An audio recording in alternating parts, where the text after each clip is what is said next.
te bénissons ce soir. Merci pour ta présence. Seigneur, à ce culte d'enseignement, merci de faire tomber les écailles de nos yeux, de nous permettre de comprendre les mystères de ta parole pour notre affermissement, notre épanouissement spirituel. Sois béni, sois glorifié. Au nom de Jésus. Amen. Amen. Nous pourrons l'asseoir, que Dieu bénisse. Amen.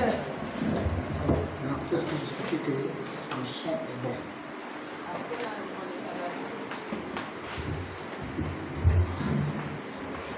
Gloire à Dieu. Alléluia. Amen. Alors, je voudrais enseigner ce soir sur soyez féconds. Soyez féconds.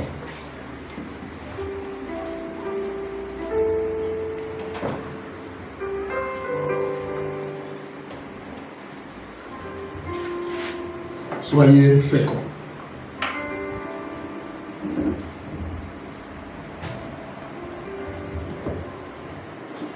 Alors, lorsqu'on parle de fécondité, c'est la capacité à se reproduire. La capacité à se reproduire.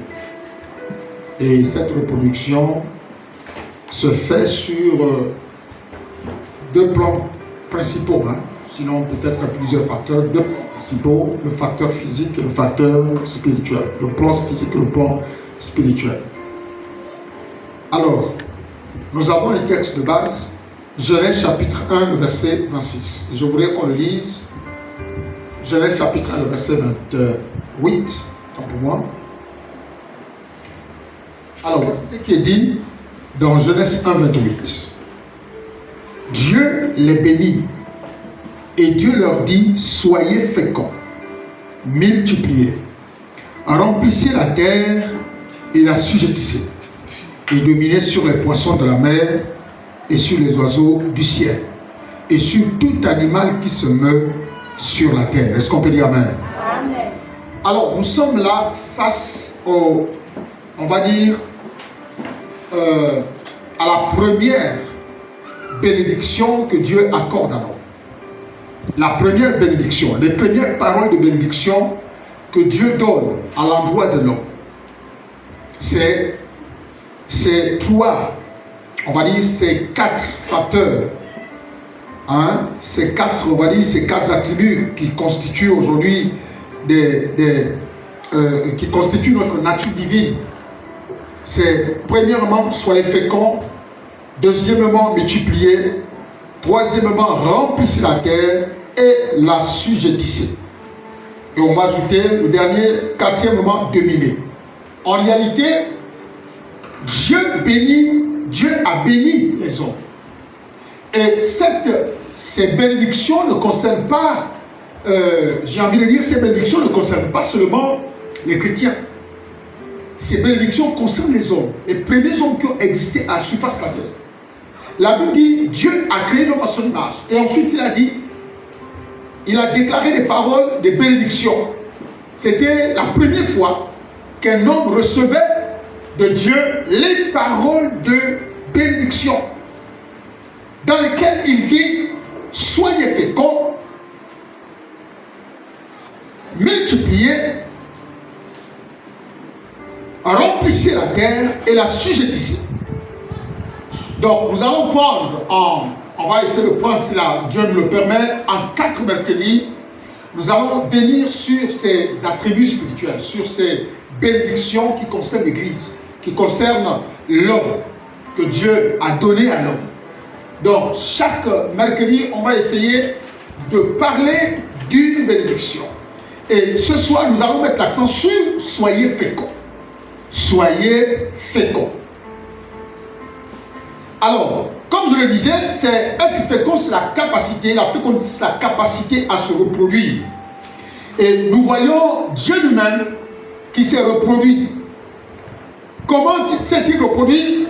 Lorsque nous lisons Genèse chapitre 1, c'est-à-dire le même chapitre, mais nous montons à 2 versets supérieurs. Alors, c'est-à-dire le verset 26 et 27. Écoutez maintenant.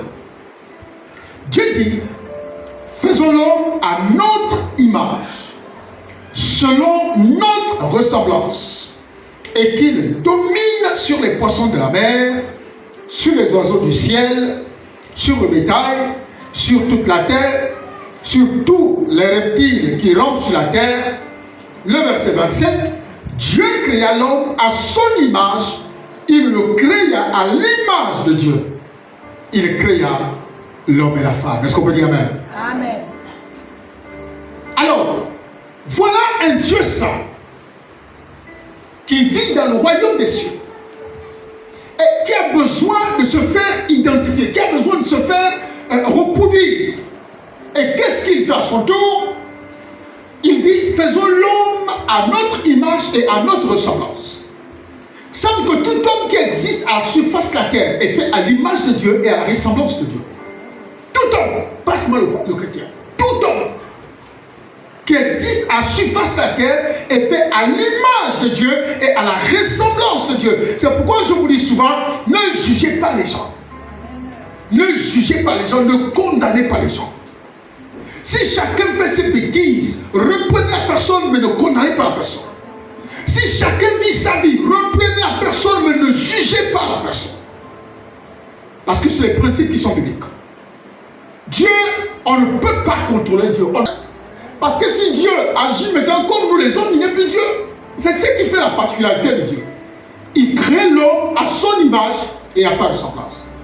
Et comme je l'ai dit, je crois à Mila, lorsque je parlais de l'amour de Dieu, je disais que la Bible dit, Dieu a tant aimé le monde. Dieu n'a pas aimé les chrétiens, il a aimé le monde. Et dans le monde, il y a le franc-maçon. Dans le monde, il y a le féticheur. Dans le monde, il y a le sorcier. Dans le monde, il y a les gangas. Tout ce que vous prenez comme des féticheurs, des démoniaques. Dieu a aimé ces personnes. Donc, si vous ne pouvez pas aimer quelqu'un qui est féticheur, vous ne pouvez pas aimer quelqu'un qui est franc-maçon, vous n'êtes pas dans le plan de Dieu. Parce que Dieu a aimé tout le monde. Ne vous dites pas que parce que nous sommes des chrétiens, Dieu nous aime. Non, Dieu a aimé tout le monde. La preuve en est que nous étions dans tout le monde avant qu'on devienne chrétiens. Alléluia. Donc attention avec nos appréhensions, attention avec nos conceptions, attention avec notre manière de voir, de juger, d'observer. Attention, plongeons-nous dans les Écritures pour être éclairés. Dieu créa l'homme à son image et à sa ressemblance. Ça veut dire qu'il s'est reproduit. Alléluia. Il s'est reproduit. Donc sur la terre, Dieu était fier. C'est pourquoi la Bible dit, donc à partir de la création de l'homme, le verset 31, la Bible dit, Dieu vit tout ce qu'il avait fait et voici, cela était très bon. Mais quand vous regardez les autres passages, il créa sur la terre, il fit un matin, il fit un jour, cela était bon. Il fit un matin, il fit un jour, mais là, après la création de l'homme, il observe, il fait son analyse, cela était très bon. Donc nous avons l'image de Dieu. Nous sommes à la ressemblance de Dieu. Alléluia. Donc, c'est la capacité à se reproduire. La capacité à se reproduire. Ça peut être sur le plan physique, ça peut être sur le plan spirituel. Comprendre le plan de Dieu, on se rend compte que le vœu de Dieu était que l'homme soit fécond. L'homme soit fécond. Ça, c'est son plan, c'est son vœu. Et la fécondité fait partie de la bénédiction divine. La fécondité fait partie de la bénédiction divine. C'est-à-dire, en réalité, un couple qui est marié selon le plan de Dieu est déjà béni dans ce sens. C'est-à-dire, ce couple est censé se reproduire, faire des enfants. C'est normal que chacun ait un enfant. Maintenant, s'il arrive que pour une raison ou une autre, il y a la stérilité, alors à partir de ce moment, on envisage d'autres voies. Mais dans le plan de Dieu, c'est que ces enfants ne soient pas stériles. Dans le plan de Dieu, dans son vœu, ces enfants ne doivent pas être stériles. Pourquoi? Parce que la bénédiction de la fécondation, on va dire fécondité, date depuis le temps. C'est les premières choses que Dieu a données à l'homme. Soyez féconds. Dès qu'il a créé l'homme et la femme, il leur a dit soyez féconds. Donc, il a déjà béni. Donc, on ne peut plus l'accuser. Permettez, comme un peu nous, nous les hommes ont fait, d'être le sorcier de sa stérilité. On ne peut pas l'accuser d'être le sorcier parce qu'il a déjà libéré. C'est comme un père. Quand il envoie son enfant en mariage, il libère toutes les grâces et les bénédictions qui doivent accompagner son enfant. Donc si un enfant ne réussit plus, si ça ne marche plus, c'est plus la faute du père. Parce que parfois, publiquement, le père dit, je t'accompagne, que tu réussisses, que tu aies des enfants, que tu aies ceci, tout ce que tu entreprendras. Le père relâche la bénédiction pour accompagner son enfant.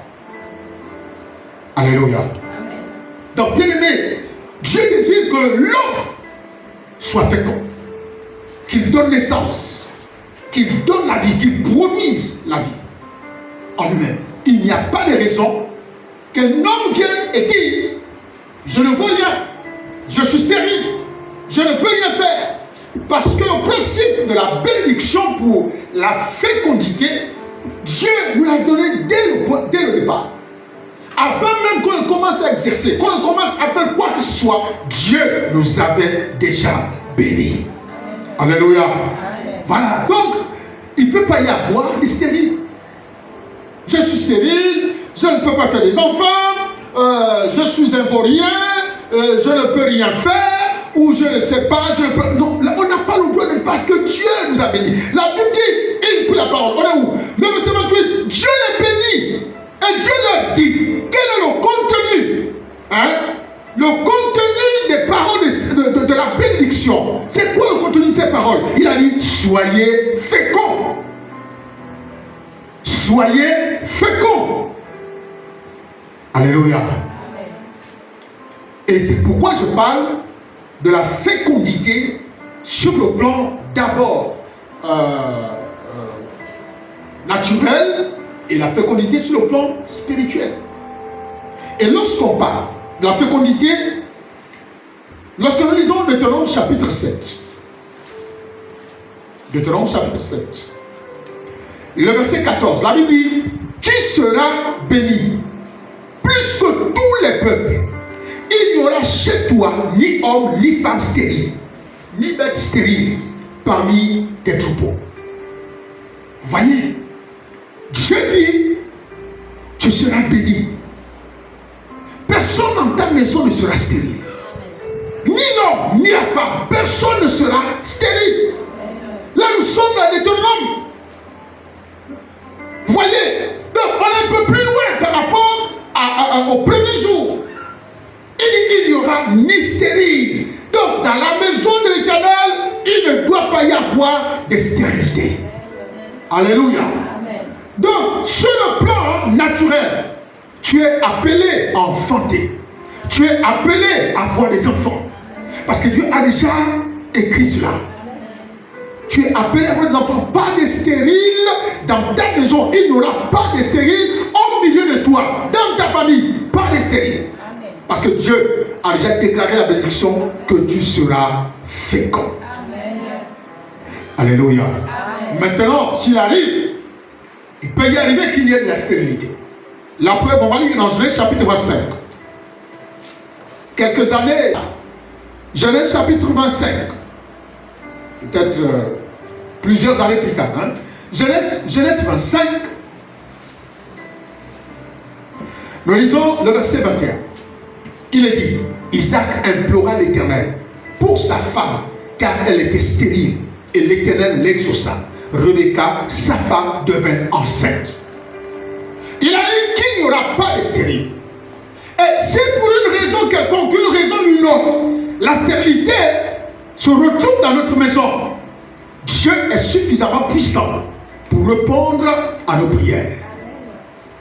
Alléluia. Dieu est puissant pour répondre à nos prières. Rappelez à Dieu que tu as dit qu'il n'y aura point de stérile dans ma maison. Mais regarde Seigneur, il y a la stérilité, on n'arrive pas à faire des enfants. C'est pourquoi vous voyez des personnages de la Bible comme cette femme dans l'Ancien Testament, au temps d'Élie.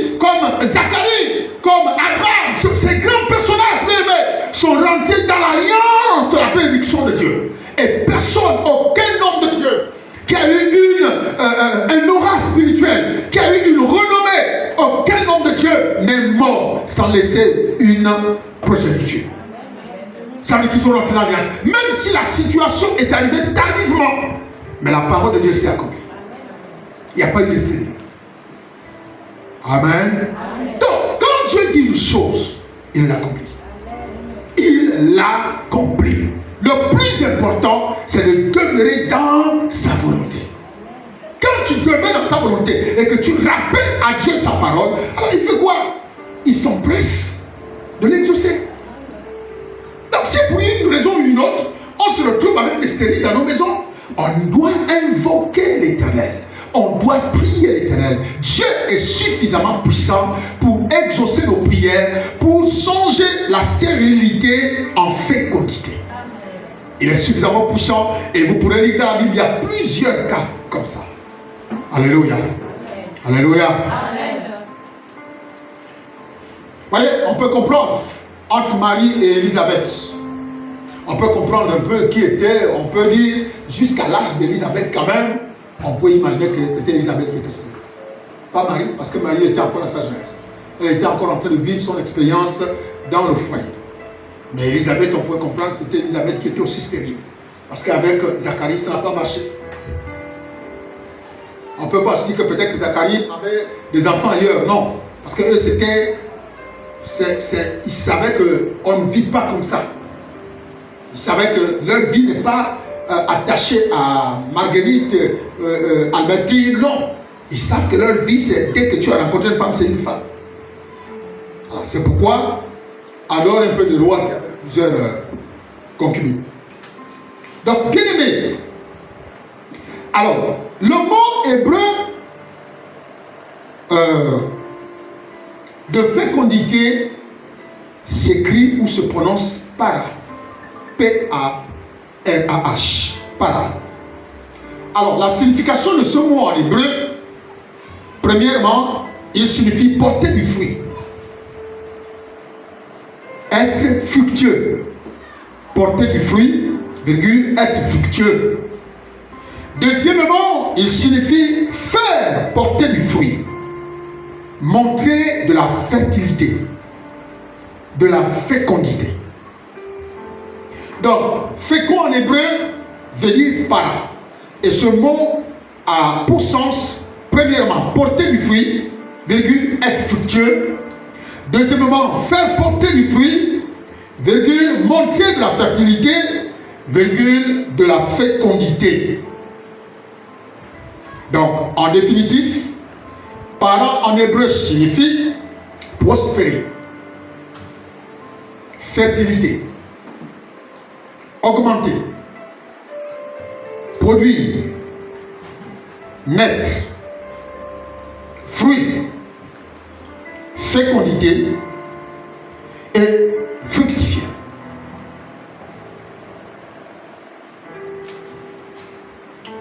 Alors,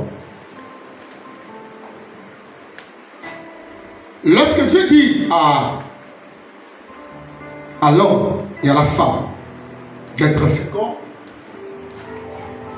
après tout ce qu'on vient d'énumérer comme sens, comme sens, signification en hébreu, alors on va se rendre compte que être fécond, premièrement, consiste à promouvoir le royaume de Dieu. Être fécond consiste à promouvoir le royaume de Dieu. Maintenant, je sors du contexte naturel et je rentre dans le contexte spirituel. Le contexte naturel, être fécond signifie qu'il faut que tu mettes au monde des enfants. Tu as été béni pour ça. Tu ne dois pas te stérile. Tu dois mettre au monde des enfants. Vous voyez? Qui a son enfant ici? Qui a son enfant ici? Bien, viens. Viens. Viens avec ton enfant. Amène la fille. Alors, monte. Alors, Dans le domaine naturel, la conception, la fécondité dans le domaine naturel, elle consiste à quoi? Dieu a béni sa mère. Est-ce que vous comprenez? Dieu a béni son arrière-grand-mère. Et son arrière-grand-mère a mis au monde sa grand-mère. Sa grand-mère a mis au monde sa mère. Elle a mis au monde celle-là. Demain, elle mettra au monde une autre personne. Est-ce que vous comprenez? Demain, elle mettra au monde une autre personne. C'est le même principe sur le plan spirituel.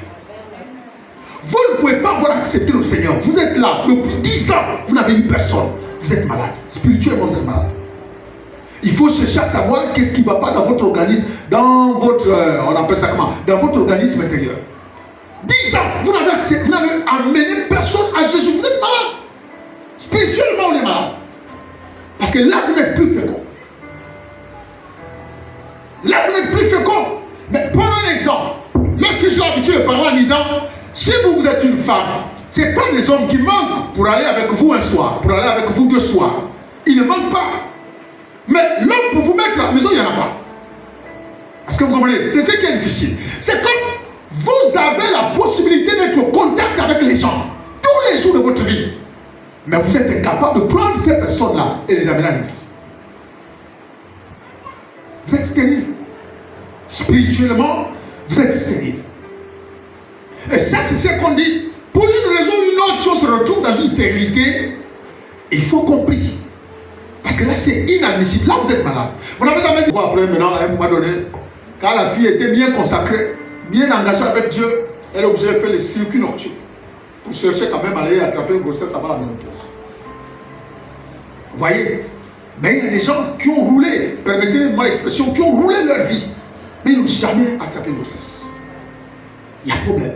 Et jusqu'à maintenant, on progresse, on avance. C'est pas que c'est les hommes qui nous manquent, mais la grossesse ne vient pas. Et là, il y a problème, certainement il y a problème. Et qu'est-ce qui s'installe aujourd'hui? Les choses qu'on ne vivait pas avant, les myomes, les fibros, les kystes, toutes ces choses-là. Dès que tu attrapes la grossesse, ça sort. Dès que tu attrapes une grossesse, ça lui aussi à l'intérieur, elle prend sa part, allez. Il fait pression sur le fœtus et puis la grossesse sort. Et sur le plan spirituel, vous savez, ce genre de choses, ce sont des obstacles à la bénédiction de Dieu. Ce qu'on appelle les fibromes, les kystes, les myomes qui aujourd'hui trouvent logement dans notre organisme. Lorsque vous avez une possibilité d'amener quelqu'un à Christ, il faut que votre témoignage parle en votre faveur. Vous pourrez l'amener un jour, si la personne vient un jour. Et qu'après ce jour-là, vous partez encore vivre les choses bizarres, vous partez boire, vous partez faire les choses, vous vivez un peu dans des trucs flous. La grossesse va sortir. La personne va pas rester à l'église. Parce que tu n'affiches pas, tu ne lui donnes pas en fait l'envie de demeurer. Elle est venue juste pour t'honorer, juste pour te faire plaisir dans l'église. Mais qu'est-ce qu'il y a en toi qui lui maintient, qui peut le maintenir dans l'église? Qu'est-ce que la personne observe en toi qui peut le maintenir dans l'église? Merci beaucoup. Donc, sa grand-mère, non, venez encore, c'est pas fini. Son arrière-grand-mère, que peut-être qu'elle n'a jamais fait, a mis au monde son arrière-grand-mère. Son arrière a mis au monde son arrière-grand-mère. Son arrière-grand-mère a mis au monde sa grand-mère. Sa grand-mère a mis au monde sa mère. Et sa mère, la mère de Stécie, l'a mise au monde. Et Stécie, à son tour, a mis au monde, comment s'appelle ma fille? Qui? Kelly a mis au monde. Stécie a mis au monde Kelly. Kelly, demain, elle mettra au monde divine. Alléluia. Amen. Elle mettra au monde divine. C'est ça le principe de la fécondité. Sur tous les plans. La Bible dit la nature ne vous enseigne pas. C'est ça le principe de la fécondité. Sur tous les plans. Merci, que Dieu bénisse. Est-ce qu'on peut donner une offrande d'acclamation? Voilà. C'est ça le principe de la fécondité. Tu ne peux pas t'estimer venir, c'est moi avec la cravate. Tous les jours, tu viens à l'église avec la cravate. Depuis 10 ans, ta cravate n'a produit personne. Tous les jours, on vient avec on change les perruques, on change les mèches, on change les pièces. Mais ça n'a jamais produit quelqu'un. Rien. Mais on est, comme on dit, vous venez à l'église tous les jours. On est seul. Non, frère. La Bible est claire. Le principe de la fécondité. Vous voyez, quand Dieu a dit, nous avons vu dans la définition du sens hébraïque du mot fécondité, nous avons parlé du fruit. Le fruit. Et on en parle dans Luc, quand l'ange est venu voir Marie. Il a dit quoi, Marie?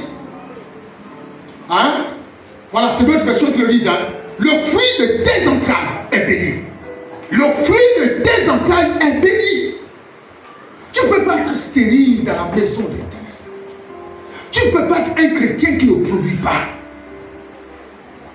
Tu ne peux pas. Souvent, vous pouvez négliger ça, mais c'est manque.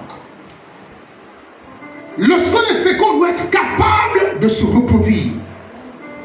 On doit être capable de se reproduire. Si on ne peut pas se reproduire, c'est qu'on est quelque part stérile. Alléluia. C'est que quelque part, on est stérile. C'est-à-dire, elle enfante un pianiste qui n'est pas né de Ève ni d'Adam, mais qui est né de ses entrailles. C'est ce qu'on appelle se produire. Se reproduire. Alléluia. C'est ce qu'on appelle se reproduire. Donc, c'est promouvoir le royaume de Dieu. Matthieu chapitre 28, verset 11. C'est ça la fécondité. Promouvoir le royaume de Dieu. Promouvoir c'est quoi? Libérer la parole de Dieu. Prêcher l'évangile pour le salut des hommes. Prêcher l'évangile pour que les hommes soient sauvés. Promouvoir le royaume de Dieu. En faisant quoi? En allant prêcher la bonne nouvelle. Prêcher l'évangile. Et je vous le dis tout le temps. Tout le monde n'est peut-être pas fait pour des réseaux sociaux. Mais vous voyez parfois des personnes qui font des posts des réseaux sociaux qui n'ont rien à voir avec l'évangile. C'est-à-dire qu'ils n'arrivent même pas à gagner quelqu'un. Promouvoir le royaume de Dieu. Matthieu 28, c'est ça, je dis. Matthieu 28, le verset 19. Si quelqu'un a la page.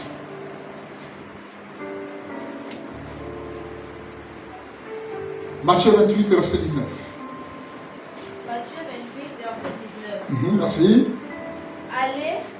Allez. Faites de toutes les nations. Faites de toutes les nations.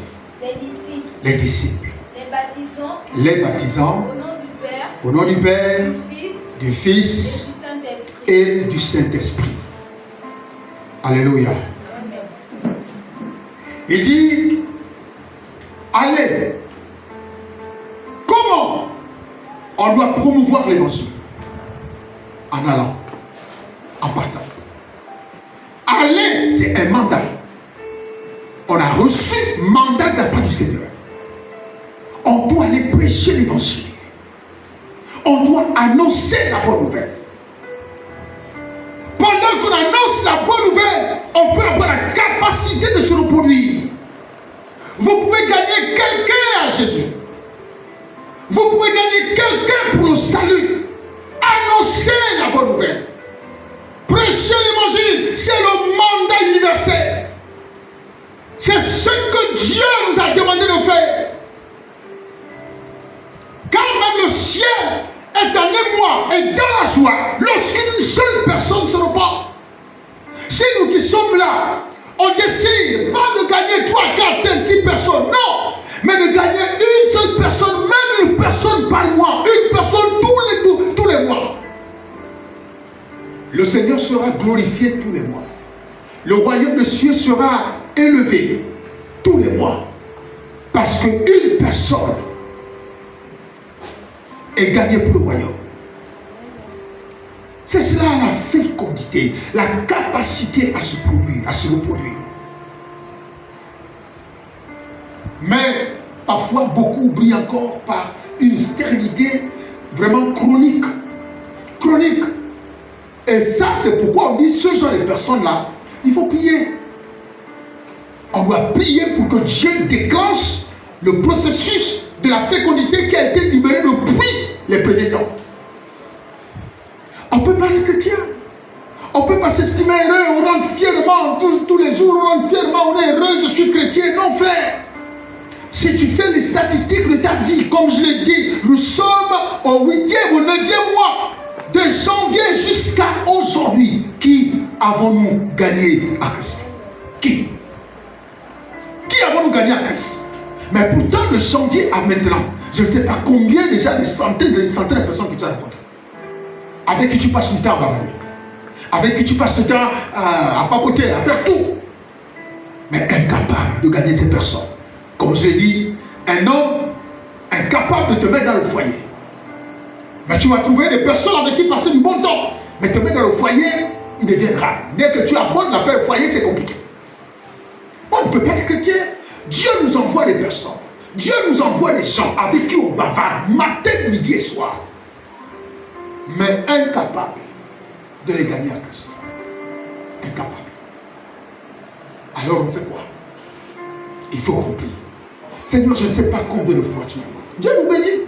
Il nous a bénis. Ça veut dire qu'il attend que nous on fasse l'acte.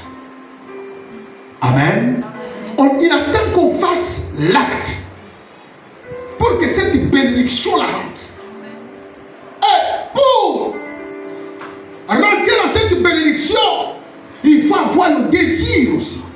Je sais qu'il y a des personnes, la majorité, c'était en fait nos enfants, beaucoup de nos enfants viennent par accident. Surtout les premiers là. Même le deuxième, même après le troisième. C'est toujours par accident. Personne ne s'attend. Oh, je suis déjà enceinte. Alors je ne voulais pas tomber. Tu es déjà enceinte. Ça veut dire que nous, on ne connaît pas se préparer.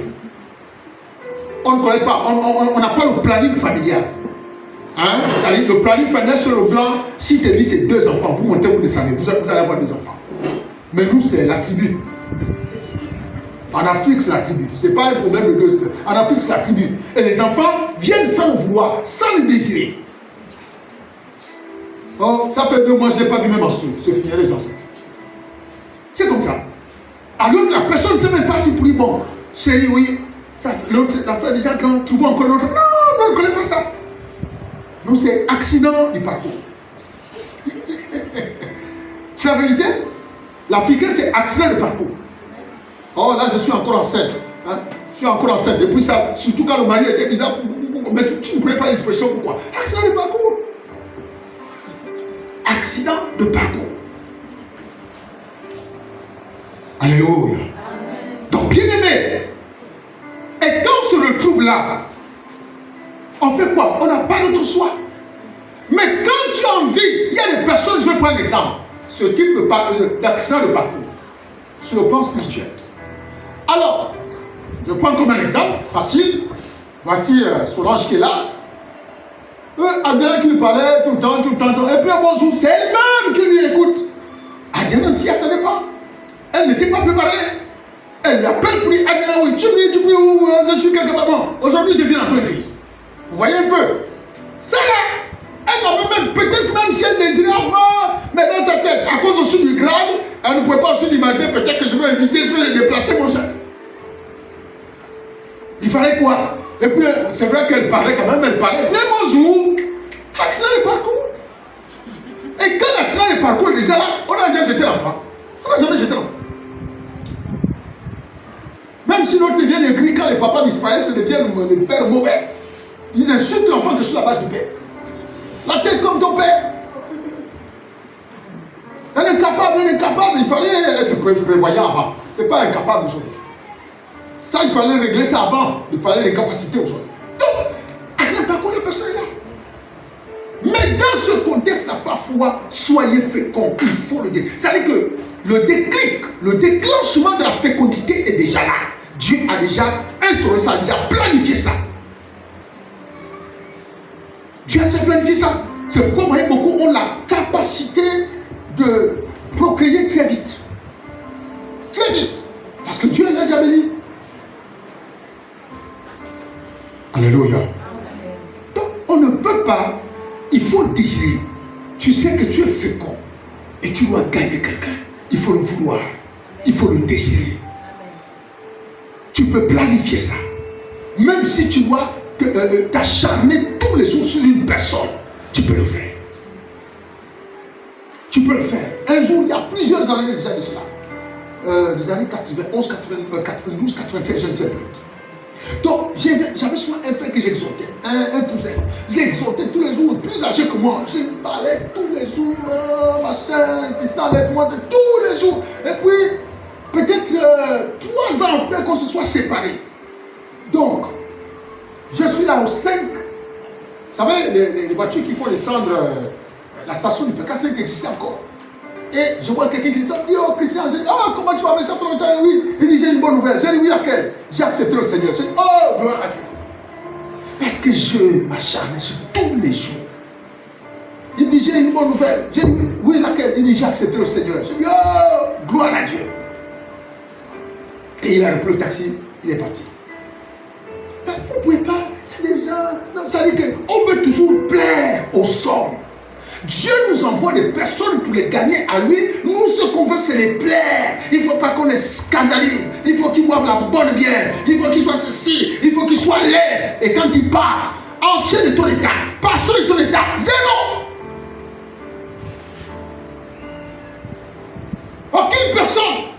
Mais nous, c'est glorifié. Vous savez, ma maison, tout le monde vient chez moi. Ma maison, mon cœur est ouvert. Ma maison est ouverte. 0. Aucune âme pour le Seigneur. Une maison ouverte, pourquoi? Qu'est-ce que les gens viennent suivre chez toi? Manger?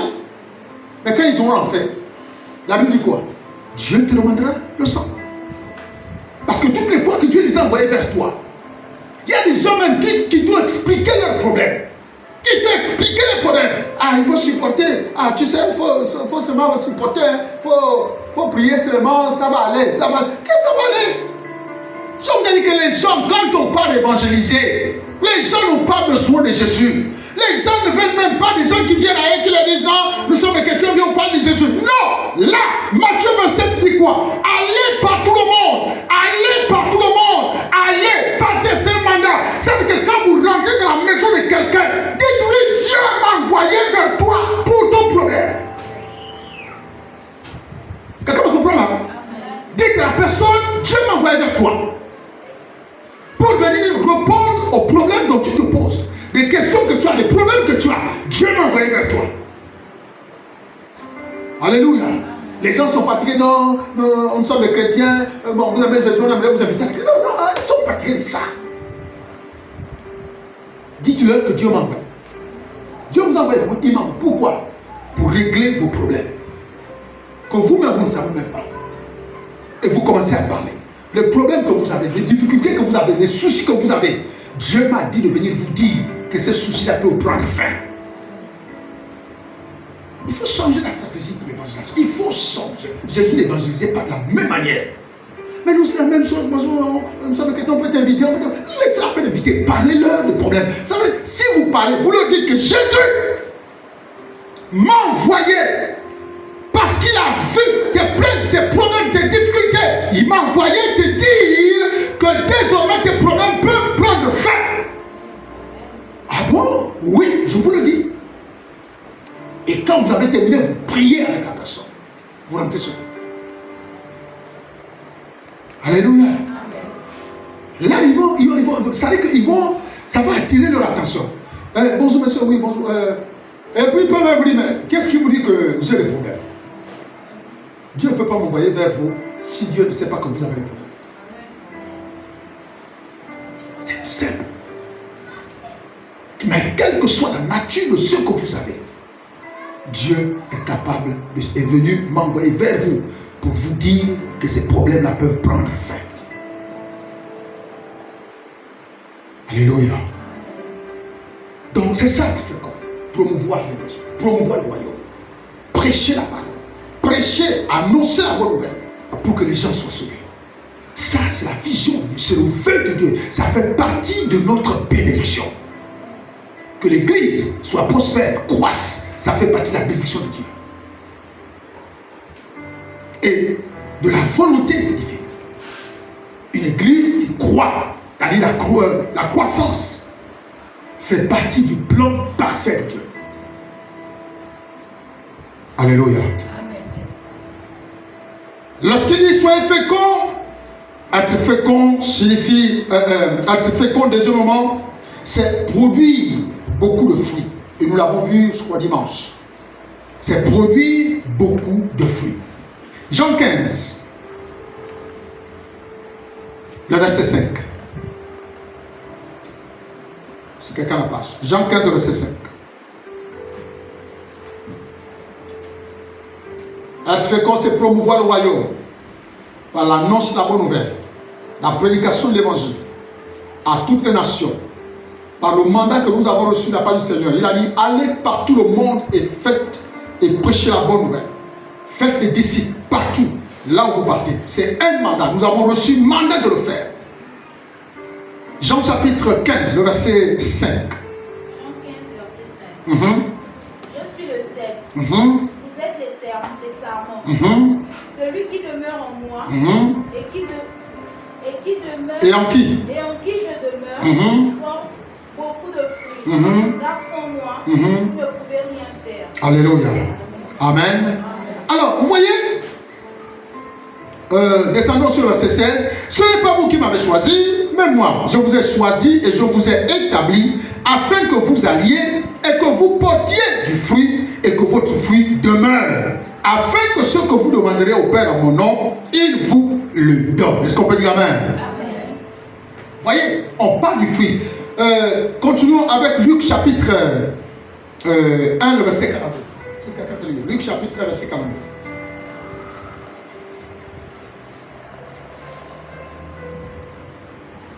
Luc 1, 42.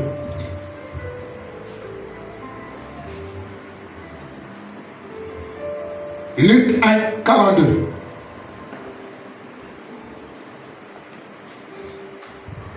Luc 1, verset 42. Elle s'écria d'une voix forte. Tu es bénie. Tu es bénie entre les femmes. Et le fruit de ton sein. Et le fruit de ton sein est béni. Est-ce qu'on peut dire Amen? Amen. Alors, vous voyez, deuxièmement, c'est produire. Être fécond, c'est produire du fruit. Produire du fruit. L'ange vient dire à Marie le fruit de ton sein, c'est-à-dire le fruit de tes entrailles, c'est-à-dire le résultat de ta fécondité, c'est le fruit. Et il dit, je vous ai choisi et établi pour que vous puissiez aller et que vous portiez beaucoup de fruits. Vous ne pouvez pas faire, bien aimé, vous ne pouvez pas faire 15 ans, 20 ans, 30 ans de vie chrétienne. Et peut-être qu'à la fin de ta vie, tu t'en vas. Tu n'as même pas laissé un fruit dans l'église. Un véritable problème. Tu n'as même pas laissé une âme. Un véritable problème. L'objectif de l'aimer, c'est ce principe que je vous ai énuméré tout à l'heure. L'aïeul, l'arrière-grand-mère, la grand-mère, la mère, la maman, l'enfant, et ainsi de suite. Ça, c'est le cycle de la vie. Le cycle de la fécondité. Et sur le plan spirituel, tu dois être capable de voir aussi tes fruits. Tu dois être capable de voir. Tu dois produire beaucoup de fruits. Beaucoup. Vous savez, lorsque j'étais au Brésil, là où j'étais allé me coiffer. Là où j'étais allé me coiffer, avec le pasteur, on est allé. Et ensuite, la dame là, elle nous accompagnait dans toutes les missions qu'on faisait. Et comme elle était chante, elle nous accompagnait. Donc on est allé là-bas. Elle a voulu, quand je suis arrivé, que je bénisse son salon. Que je bénisse son salon. Quand je commençais à prier, des personnes qui étaient là, des païens. Des païens qui étaient là. Donc, on s'est dit, ah bon, oui. Donc, et pendant que je priais, pendant que j'exhortais, que je priais, les gens qui étaient venus, les femmes qui étaient venues se faire dresser, tout, étaient en train de pleurer. Étaient en train de pleurer. Pourquoi? Parce que j'ai profité à transmettre l'évangile. Et un évangile qui a touché les personnes. On a prié pour ces personnes. On a prié pour ces personnes. Bien aimé, on ne peut pas être un chrétien, on ne se produit pas. On ne se reproduit pas. Depuis que tu es là, quand tu te regardes, tu es assis là. Quand tu te retournes derrière, qui est ton fils spirituel? Qui est ton enfant? Qui est ton enfant? Quand tu te retournes derrière, qui est ton enfant? Nous qui sommes là ce soir. Qui est ton enfant? Je ne parle pas d'enfant qu'on a mis là, non. Je parle d'enfant spirituel. Qui est ton enfant? Il y a problème. On va dire qu'il y a problème. Nous on fait quoi? On va le matin, on se lève, on se lève sur les culs, on s'habille, on est prêt, c'est pour chanter, on est prêt à venir chanter. Tous les jours c'est la même chose. Mais pourtant en une semaine, tu as été au contact des personnes, de tes amis, de tes collègues, du voisinage, au contact. Mais en 8 mois, 9 mois déjà, il n'y a personne. Non, il faut qu'on le voie. Parfois, il faut qu'on s'asseye et qu'on se dise non, ce n'est pas normal. C'est comme quand vous voyez quelqu'un qui avait l'habitude de conduire les gens, qui avait la facilité de contact avec les gens, d'évangéliser les personnes. La facilité, il a mené, et puis la personne se rend compte qu'elle n'arrive plus. Elle a atteint soit la ménopause spirituelle ou la fécondité secondaire, stérilité secondaire. Et là, tu vas te poser la question, non, mais avant quand même, quand je prêchais, qu'est-ce qui s'est passé? Pourquoi maintenant, ce n'est plus possible? On doit toujours se remettre en cause. On doit se mettre en cause. Frère, ce que je vous annonce là, ce n'est pas des choses pour vous embrouiller. Ce sont des réalités qui sont spirituelles. Vous, ça vous fait 9 mois. Qui avons-nous gagné? Qui? On peut dire, je suis assis, voilà, la personne qui rentre, c'est le fruit de mes entrailles. La personne qui est rentrée, ça fait le fruit de mes entrailles. Ça remonte à quand la dernière fois que tu as gagné quelqu'un? Il dit, je vous ai choisi, je vous ai établi pour que vous alliez, que vous portez du fruit. Il dit, je suis le cep et vous, vous êtes les serments. Celui qui demeure en moi et en qui je demeure porte beaucoup de fruits et son fruit demeure. Alléluia. Amen. Il n'est pas seulement question de porter le fruit. Lorsqu'on fait des enfants, on les met au monde, ces enfants vivent, sauf ceux qui meurent, enfin qui meurent en cours de route, peut-être par une maladie ou etc. Mais le fruit doit demeurer. Quand Dieu parle du fruit qui demeure, ce sont les enfants que tu produis qui doivent aussi demeurer. C'est pas, vous avez invité quelqu'un, il vient plus, c'est pas un problème. Oh, vous avez invité l'autre, il vient plus, c'est pas un problème. Oh, vous avez invité. Non, frère, c'est notre problème. C'est notre problème. Si le voisin habite à côté de chez toi, mais n'attends pas Solange qui est au camp Baraka, qui viendra au Pécassis, qui va venir prendre cette brebis. C'est ta responsabilité. C'est ta responsabilité. Il ne faut pas qu'on se cache toujours derrière les échecs que nous faisons. Non, en tout cas, j'ai amené quelqu'un, on n'a pas suivi. Oui, ça c'est un autre paramètre que je peux aborder avec vous. Parce qu'ici, il manque aussi un véritable problème de suivi des personnes. Quand toi tu es arrivé ici, qui était souvent en contact avec toi? Qui? Maman? Ah. Si c'est quand même, c'est quand on voit une nouvelle personne assise quelque part, c'est chacun, dès que quelqu'un finit, chacun prend son sac à main, chacun prend aller, chacun rentre. Même pas que faire, sœur, comment ça va? Je consacre ce nouveau visage. Est-ce que tu peux m'accorder 2 minutes? On s'assoit, on bavarde. Rien. On s'auto-suffit. On a déjà accepté au Seigneur, c'est terminé. Ah ouais. La Bible dit que nous rendrons compte à Dieu de la manière dont nous aurons vécu sur terre. Tu as vécu combien d'années de vie chrétienne sur terre? 30 ans, 40 ans. 40 ans, oui. Résultat de ta vie chrétienne. Même pas une brebis dans l'église, assise. Que je suis assise là, à cause de Linda.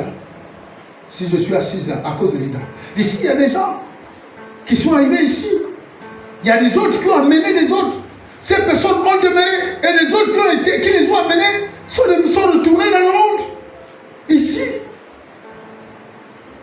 quand toi tu es assis, qui est derrière toi?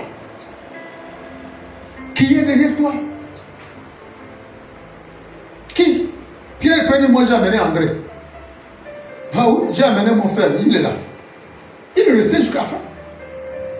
Jusqu'à ce qu'ils ont gagné maintenant des matchs collectifs. qui est le fruit de tes entrailles? Qui as-tu reproduit? Quelle est ta capacité de reproduction? Quelle est ta capacité de reproduction? Être fécond, c'est porter beaucoup de fruits. Invitez, amenez, faites-le tous les jours, faites-le. Être fécond également, c'est se reproduire à notre image. 2 Timothée. Une personne prend 2 Timothée 1, 2.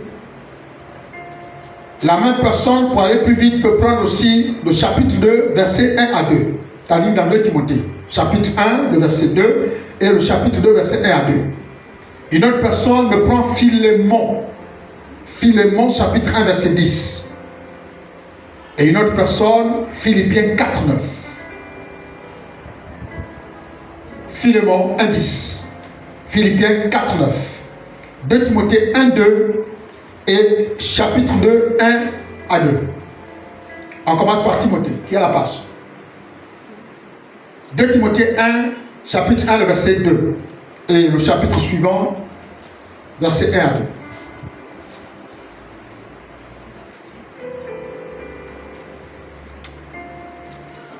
Rapidement. Alors, être fécond également, c'est se reproduire à son image. Je vais lire dans 1 Timothée, dans 2 Timothée. 2 Timothée chapitre 1, le verset 2.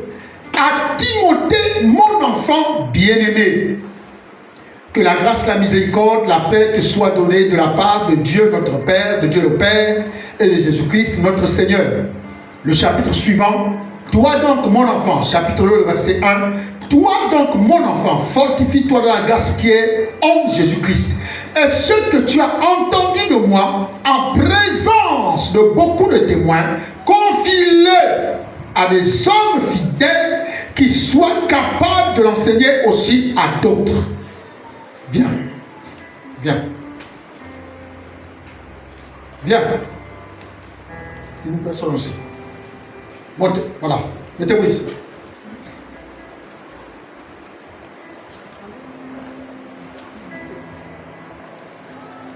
Voilà. Qu'est-ce que Paul dit de son fils? Être fécond, c'est la capacité à se reproduire à notre image. Là, on ne parle pas de l'image de Dieu là-bas, on dit à notre image. Nous avons été créés à l'image de Dieu et à sa ressemblance. Mais là aussi, on doit être capable de nous reproduire à notre image et à notre ressemblance. Car la personne peut avoir le même langage, la même façon de faire, peut avoir des traits caractéristiques sur le plan spirituel de son père. Alléluia. Lorsqu'on voit un enfant biologique, un enfant c'est souvent 50-50. Il y en a quand le sein est trop fort, c'est peut-être 75%, il ressemble plus à la mère que le père. Mais généralement, un enfant a les traits du père et a les traits de la mère. Donc cette mixture-là. Alors, qu'est-ce que Paul dit? Il dit, Timothée mon enfant, ce que tu as appris de moi, confie-le à des hommes qui soient capables à leur tour de donner ça aussi aux autres. Je crois que c'est ça. Je réponds. On est où là? Voilà. Verset 2. Et ce que tu as entendu de moi en présence de beaucoup de témoins, confie-le à des hommes fidèles qui soient capables de l'enseigner aussi à d'autres. Ce que tu as entendu de moi en présence de beaucoup de témoins, confie-le, donne-le, transfère-le à qui? À d'autres personnes. Ça veut dire que Timothée aura la capacité de se reproduire. Ensuite, dès qu'il s'est reproduit, des personnes qui sont ses enfants doivent aussi avoir la capacité de se reproduire. Est-ce que vous comprenez? Est-ce que vous comprenez? Amen. Ce que tu as entendu de moi, être fécond, c'est avoir la capacité de reproduire. Elle enfante celle-ci, et celle-ci, à son tour, enfante celle-ci. Et celle-là, à son tour, enfantera. C'est pourquoi il dit confie-le à des hommes fidèles. Fidèles. Qui soient capables de l'enseigner aussi à d'autres. Merci. Confie-le à des hommes fidèles. Qui soient capables de l'enseigner à d'autres. Un chrétien doit avoir la capacité de se reproduire. De se reproduire à son image. Avoir l'image de celui qui t'a enfanté. Avoir le lien de celui qui t'a enfanté. Porter la tare en bien de celui qui t'a enfanté. Mais nous, qui avons-nous enfanté? Parlons vrai. Laissons les 6 mois là, laissons les 9 mois. Depuis que nous sommes nés de nouveau. De qui êtes-vous fiers? Du fruit de vos entrailles spirituelles. Qui pouvez-vous dire, je suis fier de... je suis fier de Mercia. Elle n'est pas avec nous ici, mais elle est en train de grandir ailleurs. Je suis fier. Qui est le fruit de tes entrailles? Qui est le fruit de tes entrailles? Soyez féconds. Dieu a déjà relâché la bénédiction. Tu dois te reproduire. Et reproduire les personnes à ton image. Dès que tu as enfanté cet enfant au-delà de l'image qu'il pourra porter, peut-être des valeurs spirituelles, qu'il pourra porter de son leader, qui est aussi ton père. Mais cet enfant doit porter également des liens, un lien de sang, parce que tu l'as enfanté. Tu l'as enfanté. Amen. Je ne vais pas arrêter de poser cette question. On est assis là. Qui est derrière nous? Qui? Même s'il faut laisser 6 mois là, même en 2 ans là, les 2 dernières années, qui est derrière vous? Quand vous êtes assis, vous regardez, qui est derrière vous et qui a demeuré? Et qui a demeuré? Qui? Maintenant, posez-vous la question. Vous ne pouvez pas dire que non, on invite les gens ou bien les gens ne viennent pas. C'est pas possible. Tu ne vis pas dans une prison. Même en prison, tu côtoies les prisonniers. Même en prison, tu côtoies les prisonniers. Donc tu peux pas, sauf si on t'isole, quand on t'isole quelque part, là-bas c'est, tu es isolé. Tu peux rester là-bas même 3 mois ou 4 mois, je ne sais pas trop. Même les prisonniers côtoient les autres prisonniers. Alors tu ne peux pas dire que tu n'as jamais eu des gens pour évangéliser. Parce que tu les fréquentes au quotidien. Tu bavardes au quotidien. Au lieu de passer du temps à raconter les histoires des films, les histoires des hommes et des femmes. Parle de Jésus aux gens. Parle de Jésus aux gens. Même dans tes statuts, tu ne vois même pas quelqu'un qui désire enfanter, qui désire rien. Que les proverbes. Dieu ne te condamne pas. Dieu est le seul qui te comprend. Dieu sait. Mais utilisez ces canaux, bien aimés, pour cibler, pour atteindre votre répertoire. Utilisez ces canaux. Tu vas regarder juste quelques personnes près qui parlent. Et j'apprécie. Les autres, c'est pas grave. La souffrance un jour va s'arrêter. Parle de Jésus. Mais quand tu dis ça aux gens que la souffrance un jour va s'arrêter, tu fais même voir à ton répertoire que tu souffres. Alléluia. Parlez de Jésus aux gens. Parler de Jésus aux gens, c'est le mandat universel qui n'a rien à voir avec le ministère évangélique. C'est le mandat que tout le monde a reçu. Nous avons la capacité de le faire. Saturez vos statuts pour atteindre les gens. Saturez vos statuts pour gagner les gens. Vous savez que les gens vont vous les lire. Laisse-la faire les souffrances. Laisse-la faire les souffrances. Parle de Jésus. Parle de Jésus. Alléluia. Maintenant encore là, pour parler de Jésus, développer un système de gagneurs d'âme par les médias. Il faut que celui dont tu sais qu'il va lire ton statut, tu sois un modèle. Alléluia. Vous savez comment j'ai démarré la première église où j'ai été pasteur, que j'ai dirigé pendant 2 ans. Donc, il y a la femme du responsable de notre association qui avait dit ceci. Elle avait invité sa collègue. Elle a dit, ah, moi avec vos églises là, moi c'est pas dedans, tout ça. Elle, dit, non, mais elle a dit, c'est qui c'est ton mari le pasteur? Elle dit, non, c'est pas mon mari. C'est un homme de Dieu là, pour lui, il s'appelle tel. Ah, tel oui. Il dit non. C'est celui que moi j'ai connu, c'est Apôtre Gentil. Si c'est lui, je viendrai. Si c'est lui, elle-même, elle me répète ça devant même sa collègue. Et mais si c'est lui, je viendrai. Parce que lui, là, quand il était Apôtre Gentil, ah, non, il était différent de tout le monde. Et quand elle est arrivée dimanche, effectivement, elle a vu que c'était moi. Elle a vu que c'était moi. On s'est salué parce qu'on était tous à Épi de Port-Gentil ensemble en comptabilité. Donc on s'est embrassé là. Ah, non, quand elle m'a dit que voilà, j'ai dit, ben ouais, c'est ça. Elle dit non, parce que lui, il était différent. Mais mon Dieu, mais si tu veux que quelqu'un te touche, si tu veux que ton répertoire soit, j'ai envie de dire, affecté positivement par tes publications, il faut que ton témoignage aussi milite en ta faveur. Ton témoignage doit militer en ta faveur. Si c'est Kungu, que les trucs dans ton répertoire, beaucoup connaissent un peu ta vie bizarre, c'est fini. Ils vont se passer le temps à lire. Et il n'y aura jamais de résultat. Donc, être fécond, c'est être capable de se reproduire à notre image. Alléluia.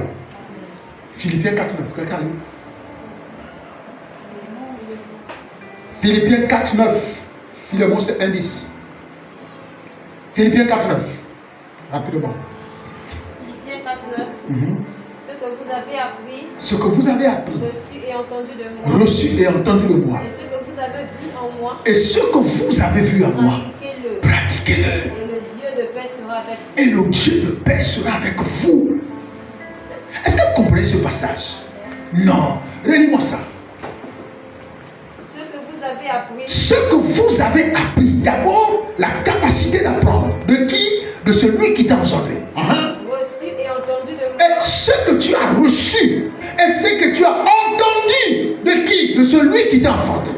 Et ce que vous avez vu en moi. Et ce que vous avez vu. La manière dont vous m'avez vu. Pratiquez-le. Il dit pratiquez-le. Et le Dieu de paix sera avec vous. Et le Dieu de paix sera avec vous. C'est ça la capacité de se reproduire à son image. Vous savez, Dieu parfois est en chacun d'entre nous à partir d'un lien de contact paternel, spirituellement.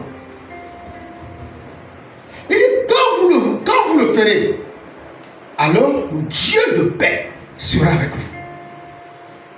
Le Dieu de paix sera avec vous. Mais il y en a qui disent même non. Est-ce que c'est possible de copier le pasteur? Est-ce que c'est possible? Mon Dieu, quand quelqu'un parle comme ça, je ne sais pas si vous posez la question où c'est un fils. Parce qu'un fils porte et le côté de son père et le côté de sa mère. Donc, quand tu n'as pas un peu de ton père, le père va commencer à douter, à poser la main. Est-ce que tu es sûr que l'enfant là, c'est mon enfant? C'est comme ça. Un enfant spirituel doit toujours avoir un côté de son père. C'est que tu as pris de moi, c'est que tu as vu en moi, c'est que tu as entendu de moi, c'est que tu as reçu de moi. Pratique-le. Ça veut dire que tu as déjà fait un enfant de ton image. Qui a ton discours, qui a ton langage, qui a ton comportement, qui se conduit comme il voyait son père faire. Alléluia. C'est ça aussi être fécond. C'est ça être fécond. Amen. C'est pas dire que tu amènes quelqu'un à l'église. C'est vrai. On va dire, tu sais, les sont des gens ici. Tu n'es pas dedans. Ça veut dire que tu commences à lui faire voir tout le côté négatif de l'église. Au lieu de lui parler de Jésus, tu lui fais voir tout le côté négatif de Jésus. Ici, les gens sont comme ça. Ici, les gens sont comme ça. Donc, il faut faire attention. Mais mon Dieu, c'est plus l'évangile. Déjà, tu lui mets même la peur au ventre de rester. Tu l'empêches même de s'approcher d'un livre. Parce que tu l'as déjà dépeint l'image de l'église, de tout le monde. Ici, les gens sont comme ça. Ici, les gens sont comme ça. Donc, tu me regardes seulement. Si je dis alors, on part. Si il y a une réunion, si je dis, n'est-ce pas? C'est quoi ça? Alléluia. Philémon 1 dit quoi? Je te prie pour mon enfant que j'ai engendré étant dans les chaînes, Onésime. Et vous pouvez même lire toute l'histoire là. Allez lire Philémon là. Philémon là, il n'est pas trop saturé. Donc, c'est juste un seul chapitre. Donc, il dit, je te prie pour mon enfant que j'ai engendré dans les chaînes. Les chaînes de quoi? Repense là. C'est juste à l'échelle Onésime. Hein? C'est juste à l'échelle. Reprends. Ne me dis pas c'est juste. Je te prie pour mon enfant. Je te prie pour mon enfant. Que j'ai engendré étant dans les chaînes. Que j'ai engendré étant dans les chaînes. Onésime. Il a engendré où? Dans les chaînes de quoi? De l'évangile. Il a engendré. Il a enfanté. Quel est l'enfant que tu as déjà enfanté en 9 mois? Quel est l'enfant que tu as déjà enfanté en 9 mois? On regarde. Là, je le fais comme on te dit, non, lui, là, il doit avoir des problèmes avec son ventre. Quel est l'enfant que tu as déjà enfanté? Les gens s'auto-suffisent, c'est-à-dire quand ils viennent, ils disent, moi, je n'ai pas besoin d'enfant, Mais quand tu te rends compte dans la vie, à un moment donné, tu te dis, mais la vie, ce n'est pas bien. Quand tu dois faire un enfant, tu te dis, mon Dieu, je n'ai même pas eu le temps de faire des enfants. Au moment où tu éprouveras le besoin de faire un enfant, il est trop tard. Quand tu vois les autres qui arrivent, qui viennent secourir, toi tu as des problèmes, tu as des soucis, tu n'as personne. C'est pas bien quand on n'a pas fait un enfant. C'est la vérité. Là, je parle sur le plan biologique. Quand on n'a pas fait un enfant, c'est pas bon. C'est compliqué. Alléluia. Être fécond également, c'est produire des hommes à la ressemblance de Dieu. Produire des hommes à la ressemblance de Dieu. 1 Jean 4. 1 Jean 4, le verset 17, si quelqu'un peut lire. 1 Jean 4, 17.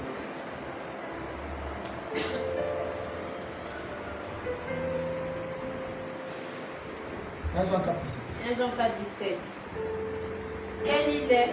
Tel il est, tel nous sommes aussi dans ce monde. Tel nous sommes aussi dans ce monde. C'est dans cela que l'amour est parfait en nous. C'est en cela que l'amour est parfait en nous. Afin que nous ayons l'assurance au jour du jugement. Afin que nous ayons l'assurance au jour du jugement. Tel il est, tel nous sommes. C'est pourquoi quand on produit des enfants, quand on est fécond, on doit produire, on doit transmettre, transmettre l'image de Dieu dans la vie de ses enfants.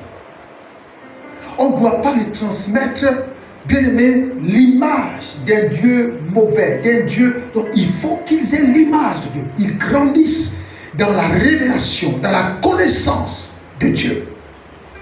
Ils doivent savoir que Dieu est saint. Et nous devons être saints.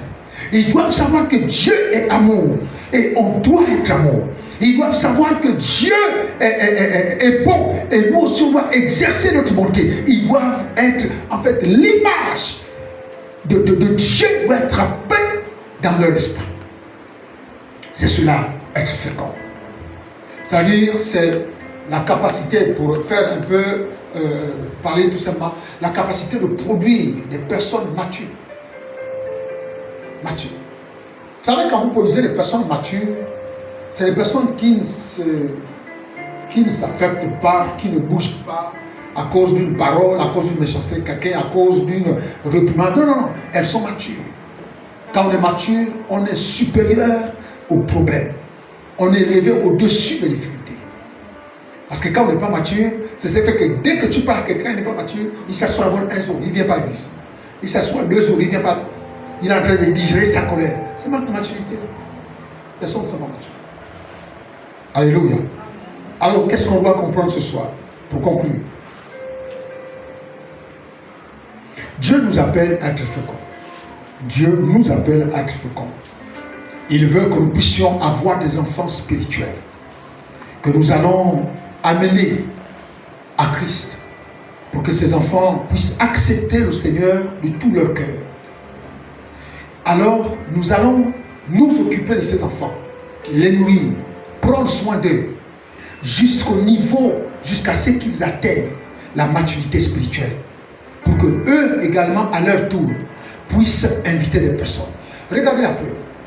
La majorité des personnes, quand elles arrivent dans l'église, je parle ici d'une manière particulière, ils savent que non, il faut évangéliser, ils savent que non, il faut évangéliser. Alors, les gens ne savent pas que quand ils viennent, dès qu'il a accepté le Seigneur, quand vous voyez déjà qu'il a déjà fait 2 semaines la personne assise, 2 semaines, 1 mois la personne assise, la personne doit être enseignée en disant, à ton tour d'enfanter aussi quelqu'un, à ton tour d'amener aussi une personne.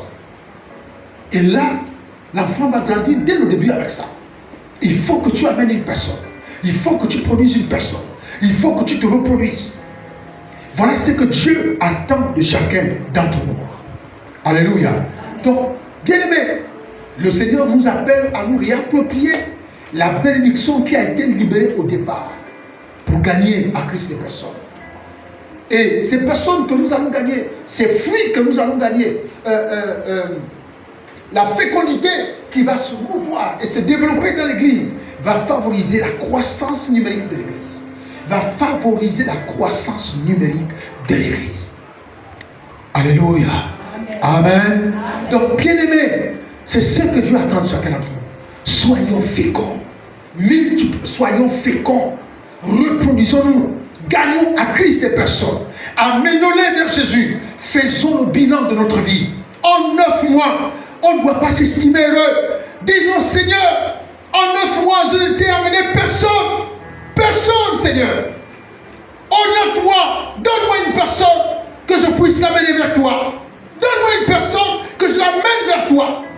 Ça doit être notre prière pour briser, bien aimé, l'esprit de stérilité spirituelle. Briser cet esprit qui empêche que tu sois reproductif, qui empêche que tu gagnes les gens. Il faut briser cet esprit-là. Alléluia. Amen. Alléluia. Amen. Et ce vendredi, nous allons avoir un culte spécial. Les gardiens devant les portes. On a appris que de l'intérieur, aucun esprit ne peut aller à l'intérieur pour nous empêcher. Mais pourtant, les esprits peuvent aussi être de l'extérieur pour t'empêcher d'accéder à ta grâce. Et ce vendredi, on va avoir un culte d'enfantement spirituel par la prière. On va prier. On va détrôner tous ceux qui sont là. S'il y a des entités devant nos portes, on va les détrôner. Amen. Donc, ce vendredi, ne vous absentez pas. Alléluia. Mettez-nous debout.